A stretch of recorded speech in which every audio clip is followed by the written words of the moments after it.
You know what's really weird? I made a video on the iPad 9 back in the early days of December 2020, and up until now, we haven't got one piece of conflicting information about this product. And let me tell you, that is quite a surprise in the world of Apple leaks, because we always get information that contradicts each other, and of course I pretty much always make sure to report on all kinds of info.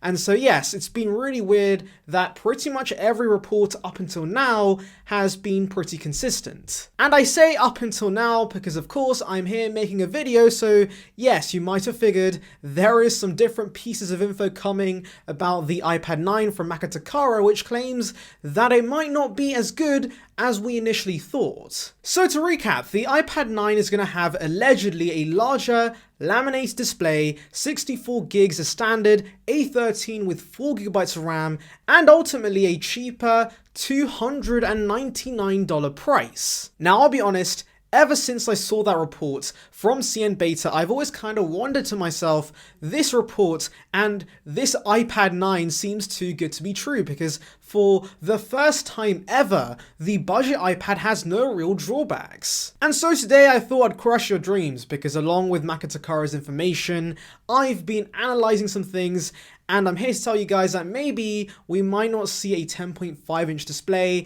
and we might not see a new chip, and we might not see a price reduction. So yes, a lot of stuff to delve into. Make sure to like and subscribe, click that notification for the latest Apple news and rumors, and with that being said, let's just tuck in. Let's first delve into Takara's reports, and let me tell you, they've been giving us a ton of information recently, and they have an accuracy of around 68%, so they are pretty mixed, but since they've been leaking for quite a long time, we can take this information with some sort of credibility. So the first thing they mentioned that's really curious to me is that apparently the iPad 9 will keep the same 10.2-inch display that we've had since the iPad 7. Now they do mention that the new design will be based on the iPad Air 3, and so it is significantly thinner and lighter. Specifically, it's going to be 6.3 millimeters and 460 grams. Now let me tell you why I think this is really odd. So let's first discuss the 10.2-inch display. So this seems really odd to me because Apple, logistically speaking, would save money just reusing the 10.5-inch iPad Air's design. If you think about it, Apple probably has tons and tons of binned chassis for the iPad Air 3 because of course the iPad Air 4 recently debuted, and so they must have spare parts lying around, and so a cheap way to get rid of those parts is by of course reusing them for the iPad 9. And so that's why I'm unsure as to why Apple would make the screen slightly smaller at 10.2 inches. Maybe they're thinking that 10.5 inches would be too similar to the 11-inch iPad Pro and the 10.9-inch iPad Air. I have no idea, but yeah, that could be a possibility. Though I just did think of a really good counterpoint to my initial point, and that is the 10.9-inch iPad Air. It's slightly smaller than the 11-inch iPad Pro. It makes no sense, but seemingly Apple is willing to redesign the existing chassis and of course adjust the screens to make them slightly smaller for no real reason. So yes, maybe there is a possibility that could happen. The other issue I have is the slightly heavier and thicker design of the iPad 9 compared to the iPad Air 3. And like I said, Apple would be better off giving us the exact same iPad Air 3 chassis because of course that would be dirt cheap for them to make since they have so many existing components from the iPad Air 3. But the fact Apple is willing to put the R&D into making this design slightly heavier and of course thicker suggests to me that maybe the $299 price was too good to be true. And so yes, while we have no reports regarding this just yet, I think the price at the end of the day will stay the same. I think it's going to be $349, which I think is still such a great deal for what this iPad's going to offer, but of course it isn't quite as good as $299. That of course depends on the fact Takara is right, and as always with a leak, this could be wrong, and so yes, let's hope for the best, let's hope it's cheaper, but if this happens, I think it is very likely the price stays the same. Anyways, it's not all bad news, because one thing Takara claims that pretty much corroborates with every other report is the display itself. So while it's going to stay at the same 10.2 inch size, it's going to have a huge heap of upgrades. So first of all, laminated display, finally on a budget iPad. It's about time. I am very much looking forward to this. But the upgrades don't end there, because you also have anti-reflective coating, P3 wide color support, and True Tone. Now, of course, we have had some of those features before, but P3 color support was never a thing as far as I know on the budget iPad, so that alone is going to be a huge upgrade for this lineup. Anyways, we come back to some bad news-ish. I mean, it's something we come to expect, but Lightning and Touch ID will be staying on the budget iPad. So the Touch ID home button is honestly not a huge issue, and as long as it's Gen 2, I'll be completely fine with that. But the issue I have is Lightning. I hate Lightning with a passion. USB Type-C, everything, so yeah, we have to live with another budget iPad with Lightning, which kinda does suck. Okay, let's talk about the chip.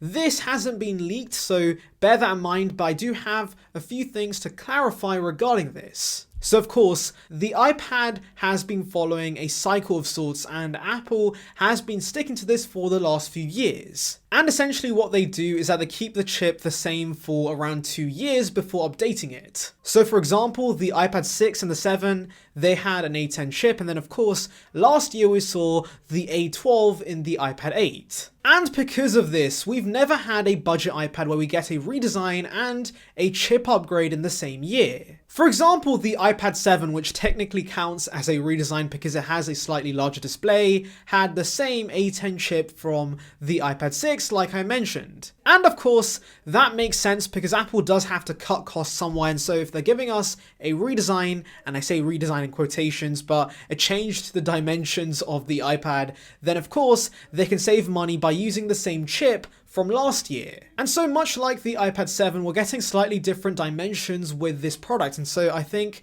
it is very likely that to kind of counteract the huge upgrade with the laminated display, Apple will give us the same A12 chip. And honestly, that is not terrible news at all, because the A12 is still a great chip.